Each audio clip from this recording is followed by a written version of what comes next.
गाजीपुर गाजीपुर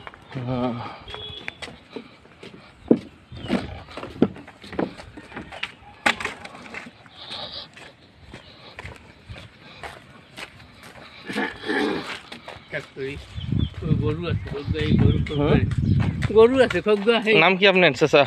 মোহাম্মদ চাঁদ মিয়া হলাদার। ছেলে মেয়ে কয়জন? দুই ছেলে এক মেয়ে। মানে ভালো আছেন তাইলে? হ্যাঁ, আল্লাহ রাখছে ভালো। আপনার দোয়ায় সুখে আছে? হ্যাঁ, আল্লাহ রাখছে ভালোই। বাসা কোথায়? আমার